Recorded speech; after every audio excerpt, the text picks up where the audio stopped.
Hello friends, welcome to Hindi story world. दोस्तों, video शुरू करने से पहले आप सभी से एक छोटी सी रिक्वेस्ट है कि अगर आप हमारे चैनल में नए हैं तो चैनल को सब्सक्राइब कर बेल आइकन प्रेस करें ताकि आने वाली वीडियो की नोटिफिकेशन आपको मिलती रहे। दोस्तों, आज की वीडियो में हम आपको बहुत ही सुंदर गुरु और शिष्य की कहानी सुनाते हैं। एक गांव से थोड़ी ही दूर जंगल में एक गुरुजी और उनके शिष्य कुटिया बनाकर रहते थे। उस जंगल में चूहों का बड़ा भारी आतंक था। आए दिन चूहे रात्रिकालीन समय में गुरुजी की कुटिया पर आक्रमण करते और अनाज बिखेर देते थे। कुछ नहीं मिलता तो धार्मिक ग्रंथों को कुतर कर चले जाते थे। गुरुजी और उनके शिष्यगण चूहों के आतंक से बहुत ही परेशान हो चुके थे। आखिर एक दिन गुरुजी ने सोचा कि ऐसे काम नहीं चलने वाला है, इन चूहों का कुछ ना कुछ तो करना पड़ेगा। उन्होंने अपने एक शिष्य को बाजार भेजा और एक पालतू बिल्ली मंगवाई। अब बिल्ली का खौफ चूहों पर इस कदर छाया कि कुटिया में घुसना तो दूर, कुटिया के आसपास तक नहीं भटकती थी।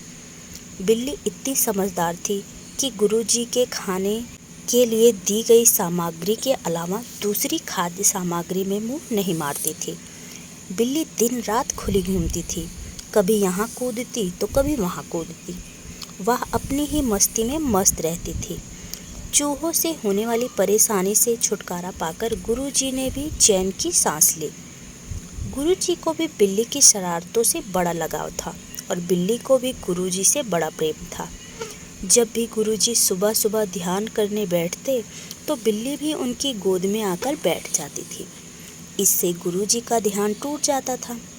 ध्यान में होने वाली इस बाधा से निजात पाने के लिए गुरुजी ने पास के एक पेड़ से बिल्ली को बांधना शुरू कर दिया।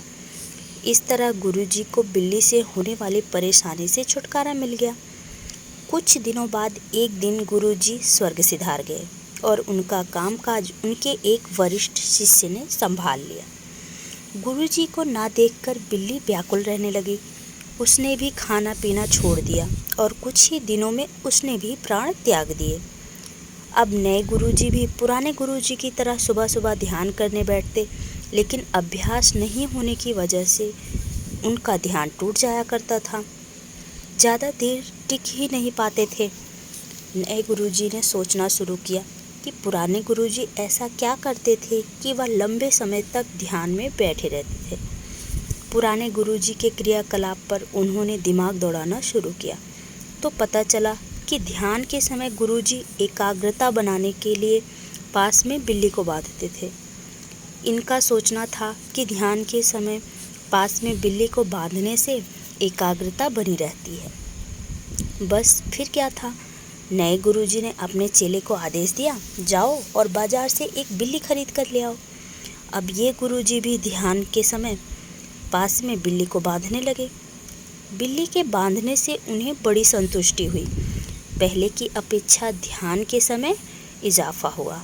के बाद तो जो भी शिष्य बना सबका नियम बन चुका था कि ध्यान के समय बिल्ली को बांधना जरूरी है। इस तरह पहले गुरुजी की यह मजबूरी अंधविश्वास के कारण आगामी गुरुओं के लिए एक नियम बन चुकी थी, जबकि बिल्ली का ध्यान से दूर दूर तक कोई संबंध नहीं था। इसी तरह होता है अंधविश्वासों का जन्म। दोस्तों, अगर अपने द्वारा किए गए किसी कार्य का कारण नहीं दे सकते तो आप अंधविश्वास में हैं। भक्तजनों, कहानी कैसी लगी कमेंट करके ज़रूर बताइएगा। वीडियो पसंद आई है तो वीडियो को लाइक करना ना भूलिएगा। मिलते हैं अगली कहानी में, तब तक के लिए राधे राधे।